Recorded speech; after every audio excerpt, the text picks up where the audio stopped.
श्रीलंका और भारत के बीच कल यानी कि शुक्रवार को वनडे सीरीज शुरू होने जा रही है और गौतम गंभीर की मैनेजमेंट वाली इस टीम के सामने कई सारे सवाल हैं। कई सारे पेंच फंस रहे हैं, जैसे कि कल के मैच में केएल राहुल या ऋषभ पंत किसको मौका मिलेगा, या फिर रियान पराग या शिवम दुबे, इनमें से किसको मौका मिलेगा। तो ये एक बहुत बड़ा सवाल है। और वहीं पे जो है सबकी निगाहें विराट कोहली और रोहित शर्मा पे भी टिकी होगी, क्योंकि T20 वर्ल्ड कप जीतने के बाद ये उनका पहला मैच होगा। क्यों, काफी लंबे समय की छुट्टी के बाद वो दोबारा से आ रहे हैं मैच खेलने, इसलिए सबकी निगाहें इन दोनों पर भी होगी। तो जो चर्चाएं बाहर चल रही हैं उनको छोड़कर टीम मैनेजमेंट जो है वो अपनी टीम चुनने पर ज्यादा ध्यान देगा, क्योंकि उसको जो है एक अच्छा कॉम्बिनेशन तैयार करना होगा। क्योंकि यही जो फैसला है वो आगे चलकर भी भारतीय टीम के काम आएगा, क्योंकि अभी जो है कुछ टाइम बाद चैंपियंस ट्रॉफी शुरू होने वाली है और भी इसके अलावा कई सारे महत्वपूर्ण मैच होने हैं, जिनमें की जो डिसीजन इसमें लिया जाएगा, जो प्लेयर्स खिलाए जाएंगे, उनके जो प्लेयर जैसा परफॉर्मेंस करेंगे उसके ऊपर भी डिपेंड करेगा कि आगे भारतीय टीम का कैसा होने वाला है। और इसमें अगर सबसे इंपॉर्टेंट मैटर देखा जाए, प्राथमिकता पे देखा जाए, तो वो मसला उठ रहा है ऋषभ पंत और केएल राहुल का, कि इन दोनों में से किसको वनडे में फिट किया जाए। देखिए, जब ऋषभ पंत को चोट लगी थी तो उस समय केएल राहुल विकेटकीपर बल्लेबाज के तौर पे, चाहे वो विकेट के पीछे रहे हो ये चाहे वो विकेट के आगे रहे हों, दोनों ही कंडीशन में उन्होंने बेहतरीन परफॉर्मेंस किया है। लेकिन बस एक फर्क क्या था कि उस टाइम क्या था कि जो भारतीय टीम के नेतृत्व करता थे वो राहुल द्रविड़ थे, और अब जो है अब गौतम गंभीर आ गए हैं।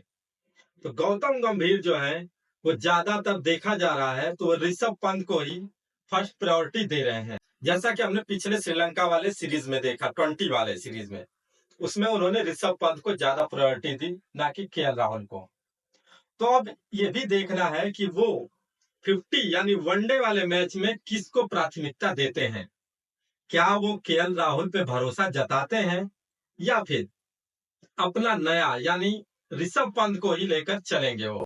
फिर इन दोनों को लेकर एक और सवाल उठता है कि इन दोनों को अगर प्लेइंग 11 में रखा जाता है तो फिर श्रेयस अय्यर को कहां फिट करेंगे, जो कि 50 ओवरों के क्रिकेट में बेहतरीन प्रदर्शन करते हैं। तो अब देखा जाए तो भारतीय टीम में 2 जगहों के लिए 3 लोग हैं और अब इन तीनों में मुकाबला होगा।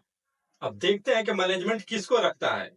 3 कौन है? एक हो गए केएल राहुल, एक हो गए ऋषभ पंत और एक हो गए श्रेयस अय्यर। और अगर ये भी मान लेते हैं कि भारतीय टीम मैनेजमेंट अगर इन तीनों को रख लेता है प्लेइंग 11 में, तो फिर ऐसे तो भारतीय टीम में 5-5 बॉलर हो जाएंगे। पूरी टीम को 5 गेंदबाजों के साथ फिर उतरना पड़ेगा। लेकिन जहां तक हमें लगता है कि भारतीय टीम ऐसा जोखिम कभी भी उठाना नहीं चाहेगी, क्योंकि हार्दिक पांड्या जो है वो अपने निजी कारणों से फिलहाल श्रीलंका वाले वनडे सीरीज में नहीं खेल रहे हैं। और नंबर 6 पे अगर बल्लेबाजी के रूप में देखा जाए तो शिवम दुबे और रियान पराग, इन दोनों में कंपटीशन है कि इन दोनों में से किसको रखा जाएगा। हाल फिलहाल में देखें तो रियान पराग का पलड़ा भारी है, क्योंकि अभी बीते दिनों मैच में, अभी श्रीलंका में जो मैच हुआ था T20 का, उसमें लास्ट मैच में आपने देखा ही परसों के कि रियान पराग ने कितनी शानदार परफॉर्मेंस की थी। बैटिंग तो की, साथ में उन्होंने बॉलिंग करके 2 विकेट भी लिए थे। तो इस तरीके से देखा जाए तो शिवम दुबे और रियान पराग के बीच भी कंपटीशन है। और दूसरी तरफ अगर शिवम दुबे की बात करें तो शिवम दुबे ने श्रीलंका के खिलाफ T20 सीरीज में केवल एक ही मैच पिछले साल का खेला हुआ है और उसमें भी उन्होंने गेंदबाजी नहीं की थी। तो खैर, अब मैनेजमेंट को देखना है कि वो किसको फिट बिठाते हैं। ये तो गौतम गंभीर के ऊपर डिपेंडेंट है, देखा जाएगा। बाकी कप्तान, उसमें तो कप्तान ही रोहित शर्मा करेंगे, उनके ऊपर भी फैसला होगा। तो देखते हैं किसको लेते हैं।